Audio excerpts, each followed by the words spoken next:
এই শেষ চিঠির পার্ট 2 তে যখন ছেলে তার মায়ের কাছে গ্রামে ফিরে আসে, দেখে তার মা তাকে ছেড়ে চলে গেছে। তখন তার অতীতের কথা মনে পড়ে। সে কিভাবে তার মা তার চক্ষুটা দান করেছিল। অন্যদিকে আমরা পার্ট 1 এ দেখতে পাই যে প্রথমেই তার স্ত্রী তার সাথে ঝগড়া বাঁধাচ্ছে কলকাতায় গিয়ে থাকার জন্য। কারণ তারা গ্রামের বাড়িতে থাকে তার অন্ধ মায়ের সাথে। তার স্ত্রী তার মাকে একদম সহ্য করতে পারে না। স্বামী তখন বলে যে, "ঠিক আছে, আমি দেখছি কলকাতার চাকরিটার কি হয়।" তখন তার মা শুনতে পায় আবডাল থেকে এবং বলে, "ঠিক আছে, তোমরা কলকাতাতেই যাও। আমি এখানেই থাকছি। আমি নিজেকে সামলে নিতে পারবো।"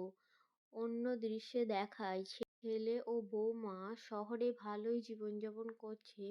তাদের টাকা পয়সারও অভাব নেই, কারণ তার ছেলে একটা বড় পোস্টে চাকরি করে। তো কাজের লোকটি এসে বলল যে কি রান্না করব, সেই অনুযায়ী তার বউ তাকে বলে দিল এবং তার কাছ থেকে কিছু টাকাও নিল।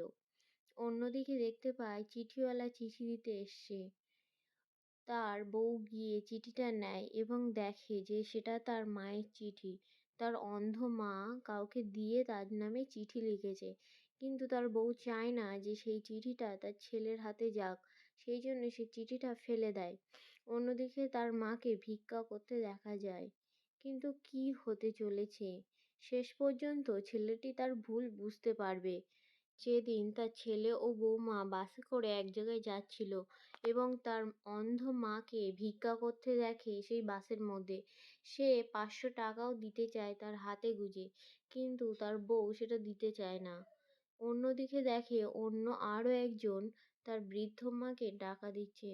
ছেলেটার কষ্টে বুক ফেটে যাচ্ছিল যে তার মা এইভাবে বাসে ভিক্ষা করছে। তার পরের দৃশ্যে আমরা দেখতে পাই রেগে গিয়ে ছেলেটা বাড়ি আসে এবং তার বউয়ের ওপরে রাগ দেখাতে থাকে। অন্যদিকে আবার সেই চিঠিওয়ালাটা আসে চিঠি নিয়ে। অবশেষে তার ছেলেটি চিঠিটি পায় এবং তার ভুল বুঝতে পারে।